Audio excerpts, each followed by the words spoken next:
ఇవాళ రోడ్నెస్ట్ ఐలాండ్ వెళ్ళడానికి north port ferry టెర్మినల్కి వచ్చాము. ఈ రోడ్నెస్ట్ ఐలాండ్కి 2 వేస్లో వెళ్ళొచ్చు. ఒకటి ఎయిర్వేస్, ఇంకొకటి వాటర్ వేస్.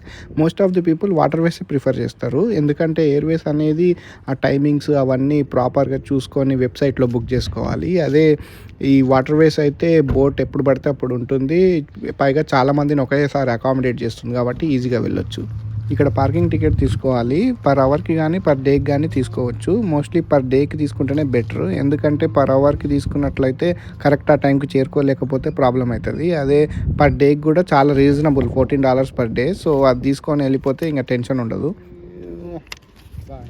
రోడ్నెస్ట్ ఐలాండ్కి వెళ్ళడానికి 2 కంపెనీస్ ఆపరేట్ చేస్తాయి ఫెర్రీస్. ఒకటి రోడ్నెస్ట్ ఎక్స్ప్రెస్ అనేది ఒకటి, ఇంకొకటి సీ లింక్ అనేది.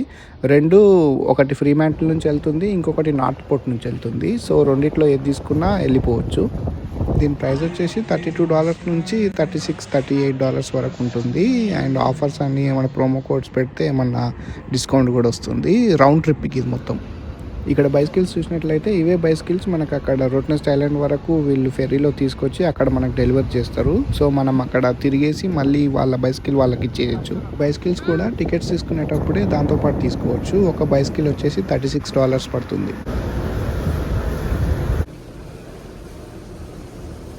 రోడ్నెస్ట్ ఐలాండ్కి ఫ్లైట్లో వెళ్ళాలంటే ఛార్జెస్ వచ్చేసి $150 పర్ పర్సన్. సో ఇవి చిన్న ఫ్లైట్లు అనమాట, చార్టర్డ్ ఫ్లైట్ లాగా ఉంటుంది. ఒక ఫ్లైట్లో 4 మెంబర్స్ నుంచి 8 మెంబర్స్ వరకు వెళ్ళొచ్చు. It depends on the flight అనమాట. సో దానికి తగ్గట్టు కావాలంటే గ్రూప్ వెళ్ళాలనుకుంటే కూడా ఒకేసారి బుక్ చేసుకొని కూడా వెళ్ళొచ్చు. ప్రైజెస్ అనేవి కొంచెం తగ్గుతుంది గ్రూప్లో వెళ్తే.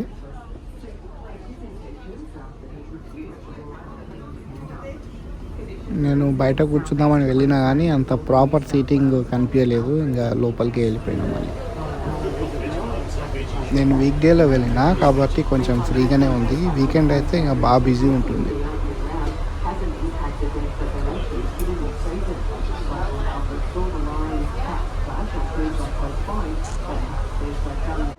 రోడ్నెస్ట్ ఐలాండ్కి 3 వేస్లో వెళ్ళొచ్చు. ఒకటి పర్త్ సిటీ నుంచి వెళ్ళొచ్చు, ఇంకొకటి నార్త్ పోర్ట్ రోడ్ సైడ్ అనే ప్లేస్ ఉంటుంది, అక్కడ నుంచి వెళ్ళొచ్చు. ఇంకొకటి మన ఫ్రీమాంటిల్ అనే ప్లేస్ ఉంటుంది, ఫ్రీమాంటిల్ నుంచి కూడా వెళ్ళొచ్చు. మేము చూస్ చేసుకుంది నార్త్ పోర్ట్ రోడ్ సైడ్ నుంచి వెళ్తున్నాము. ఎందుకంటే ఫ్రీమాంటిల్ నుంచి వెళ్తే ఒక 30 మినిట్స్లో రోడ్నెస్ట్ ఐలాండ్కి వెళ్ళిపోవచ్చు మనం. ఈజీ ఎక్స్ప్రెస్ వే అనమాట. లేదంటే నార్త్ పోర్ట్ రోడ్ సైడ్ నుంచి ఏమవుతుందంటే 1 అవర్ టైం పడుతుంది. ఎందుకంటే ఇది నార్త్ పోర్ట్ రోడ్ సైడ్ నుంచి ఈ బోట్ మళ్ళీ ఫ్రీమాంటిల్లో ఒక స్టాప్ వేసి అక్కడ జనాలను పిక్ చేసుకొని అటు నుంచి రోడ్నెస్ట్ ఐలాండ్ వెళ్తుంది అనమాట. సో 1 అవర్ టైం పడుతుంది. థింగ్ ఏంటంటే ఇప్పుడు మనం వెకేషన్లో ఉన్నాం కాబట్టి 1 అవర్ ఇదంతా రౌండ్ ట్రిప్ మనకు సైట్ సీయింగ్ కూడా కలిసి వస్తుంది, అంటే మనం చూడొచ్చు. ఇంకొకటి దీనివల్ల ఇంకొక బెనిఫిట్ ఏంటంటే ఒక $12 అడిషనల్గా తగ్గుతాయి అనమాట మనం నార్త్ పోర్ట్ నుంచి వెళ్తే. ఎందుకంటే ఇది ఎక్స్ప్రెస్లో మనం వెళ్తలేం కాబట్టి 1 అవర్ ఇదంతా రౌండ్ ట్రిప్లో వెళ్తున్నాం కాబట్టి ఒక $12 తగ్గుతుంది. సో అది కూడా మనకు అడిషనల్ బెనిఫిట్ అనమాట. సో ఒక రకంగా మనం ఇది లాంగ్ డ్రైవ్ ఎంజాయ్ చేయొచ్చు, ఇంకొకటి అమౌంట్ కూడా సేవ్ అవుతుంది. సో దానివల్ల మేము నార్త్ పోర్ట్ రోడ్ సైడ్ అనే ప్లేస్ చూస్ చేసుకున్నాము. సో రోడ్నెస్ట్ ఐలాండ్ వెళ్ళాక మిగతా విషయాలు తెలుసుకున్నాం. సో ఇక్కడ ఫ్రీమాంటిల్లో ఒక స్టాప్ వేసి అక్కడ ఒక 15 మినిట్స్ టైం పట్టింది. అటు నుంచి మళ్ళీ రోడ్నెస్ట్ ఐలాండ్కి బయలుదేరాం.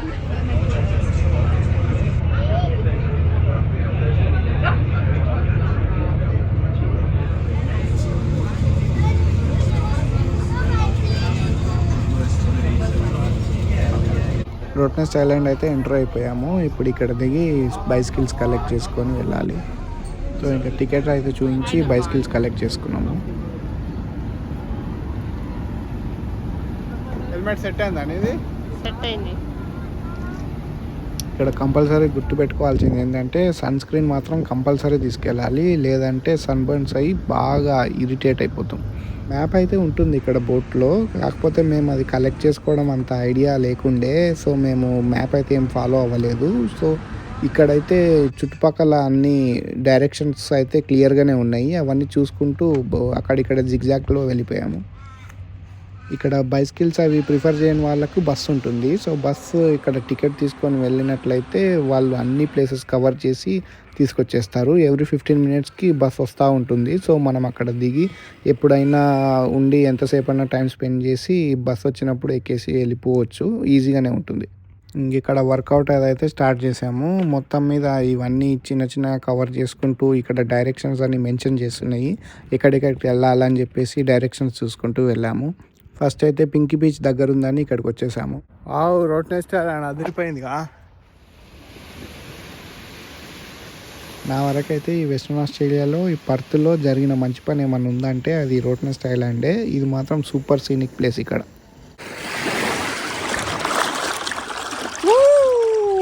వాటర్ అయితే వెరీ ట్రాన్స్పరెంట్ ఉన్నాయి అండ్ నైస్ టెంపరేచర్ అనమాట. 26 degrees అరౌండ్ ఉంది. చాలా బాగా అనిపించింది.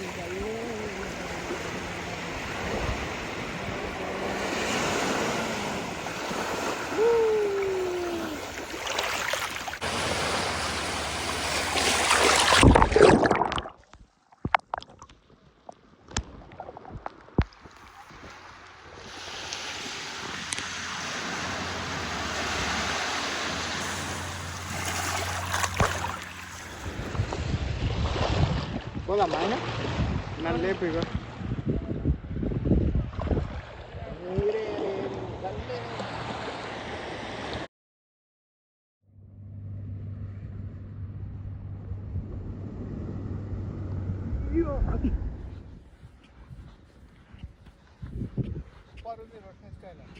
ఇక్కడ నుంచి పక్కనే ఒక లైట్ హౌస్ ఉంది. అక్కడి వరకు వాక్ వెళ్దామని వెళ్తున్నాం.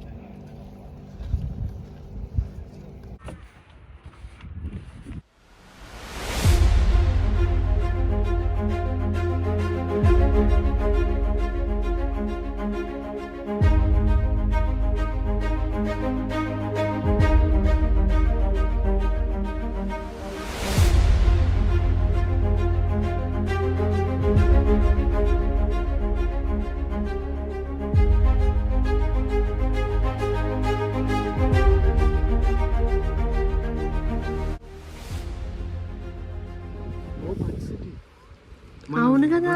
ఐలాండ్ పట్టుకెళ్ళాలంటే ఇటు నుంచి వెళ్ళాలి.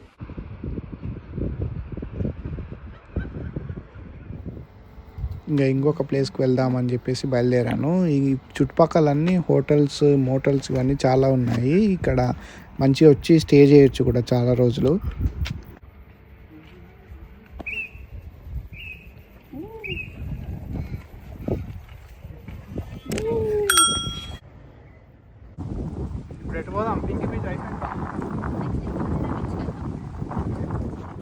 ఈ రోట్నెస్ట్ ఐలాండ్ వచ్చేసి 11 kilometers లాంగ్ ఉంటుంది అండ్ 4.5 kilometers వైడ్ ఉంటుంది. టోటల్ వచ్చేసి 19 square kilometers ఉంటుంది అనమాట. What's up mate. ఈ రోట్నెస్ట్ ఐలాండ్లో సైక్లింగ్కి చాలా బెస్ట్ ప్లేస్ ఇది. ఎందుకంటే ఇక్కడ వేరే ఏ వెహికల్స్ రావు. తొక్కితే మనం సైకిల్ దొక్కుంటూ వెళ్ళాలి, లేదంటే ఆ బస్సులో వెళ్ళాలి ఇందాక చూపించినట్టు, లేదంటే నడుచుకుంటూ వెళ్ళాలి. ఇవి తప్ప అసలు వేరే వే ఆఫ్ ట్రాన్స్పోర్టే లేదు. కాబట్టి మనకు ఏ డిస్టర్బెన్సెస్ ఉండవు. ఈజీ ట్రాక్స్ ఉంటాయి అన్నీ. ఇంకొక స్పాట్లో ఆగి ఇక్కడ చూస్తున్నాను ఏముందని. అన్ని చుట్టుపక్కలనే ఉంటాయి. ఒక 2 kilometer రేడియస్లో 5 kilometer రేడియస్లోనే ఉంటుంది. సైకిల్లో ఒక 5 minutes 10 minutes లోపలనే వెళ్ళిపోవచ్చు. ఎక్కడ వెళ్ళి అక్కడ బ్రేక్ తీసుకొని అక్కడ అవన్నీ చూసి మళ్ళీ రావచ్చు. లంచ్ టైం అయింది అండ్ ఎండకు కూడా కొంచెం అలసిపోయినట్లయింది. సో ఒక కేఫ్లో బ్రేక్ వేసాము. దీన్ని క్వాకా అంటారు. ఇవి మామూలుగానే మనుషులతో పాటు కలిసి తిరుగుతుంటాయి. సో ఇవి మనకు నచ్చినా నచ్చకుండా యాక్సెప్ట్ చేయాల్సిందే.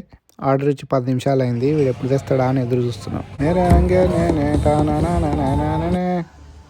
చిప్స్ అండ్ డ్రింక్ తీసుకున్నాము. లెమనేడ్ ఇది చాలా బాగుంది ఇక్కడ. దీని తర్వాత మళ్ళీ సైక్లింగ్ చేయాల్సి వస్తుంది. సో ఇంకా డే అంతా ఉంది కాబట్టి హెవీగా ఏమన్నా తీసుకుంటే మళ్ళీ లేజీనెస్ వస్తుందని చెప్పేసి హెవీగా ఏం తీసుకోలేదు. ఇట్లాంటి అడ్వెంచర్లు చేసేటప్పుడు కంపల్సరీ డ్రింక్స్ ఇట్లాంటివి తీసుకుంటూ ఉండాలి. లేదు నేను డైట్ చేస్తున్నా, నేను షుగర్ కట్ చేసినా ఇట్లాంటివి అంటే అడ్డం పడతారు. దీని తర్వాత కొంచెం దూరం వెళ్తే అక్కడ వ్యూ పాయింట్ ఉంది పైన. అక్కడి వరకు సైకిల్ అయితే అలౌ చేయలేదు. కాబట్టి సైకిల్ బయట రోడ్ కాడ పార్క్ చేసేసి ఇక్కడికి వచ్చేసాను.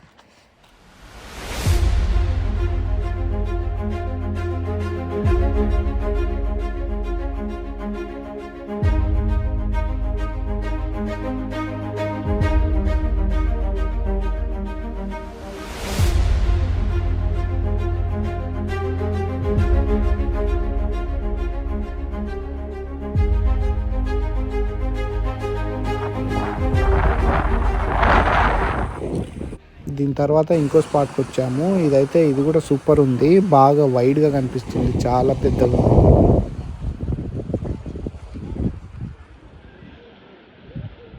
కొంతమంది స్కూబా డైవింగ్, స్విమ్మింగ్ ఏమన్నా నచ్చిందో అక్కడ చేస్తుండు.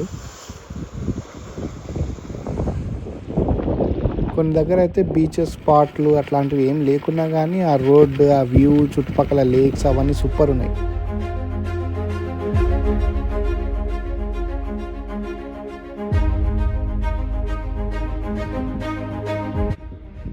ఇంకా ఆల్మోస్ట్ ఈవినింగ్ అయిపోయింది, 4 అవుతుంది. అన్నీ క్లోజ్ అవుతున్నాయి, చిన్న చిన్న కెఫేలు, పెద్ద పెద్ద రెస్టారెంట్స్ అవి అయితే ఉన్నాయి. ఈవినింగ్ ఫెర్రీ 6:30కి ఉంది. సో ఇప్పుడు మేము రెస్టారెంట్కి వచ్చి ఎర్లీ డిన్నర్ చేసేసి వెళ్ళిపోదామని చెప్పేసి వచ్చాము. ఇప్పుడు ఆల్మోస్ట్ 5:30 అవుతుంది. బాగుంది రెస్టారెంట్లో ఫుడ్ అయితే, roast chicken, chips and salad and with gravy super ఉంది. ఇది మామూలుగా మోస్ట్ ఆఫ్ ది ప్లేసెస్లో చిప్స్లో సాల్ట్ వేసేస్తారు, కానీ ఇందులో అయితే పాప్రికా, చిల్లీ పౌడర్ ఇవన్నీ చాలా వేసారు. సలాడ్ కూడా సూపర్ చేశారు, డ్రెస్సింగ్ అనేది. దాని తర్వాత సైకిల్స్ వాళ్ళకి హ్యాండ్ ఓవర్ చేసేసి వెళ్ళిపోవడానికి రెడీ అవుతున్నాము. ఫెర్రీ అయితే వచ్చేసింది, రెడీ టు బోర్డ్ అనమాట.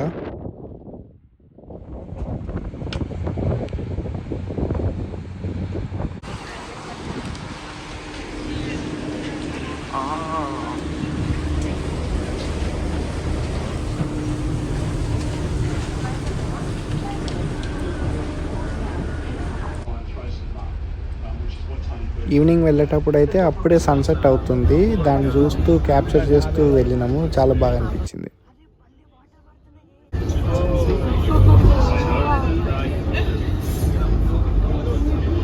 ఒక రకంగా వేవ్స్ కూడా భారీగా వస్తున్నాయి. సో బోట్ కూడా ఊగుతుంది, ఒక మినీ భూకంపం లాగా అనిపించింది. అదొక ఎక్స్పీరియన్స్ అన్నట్టు.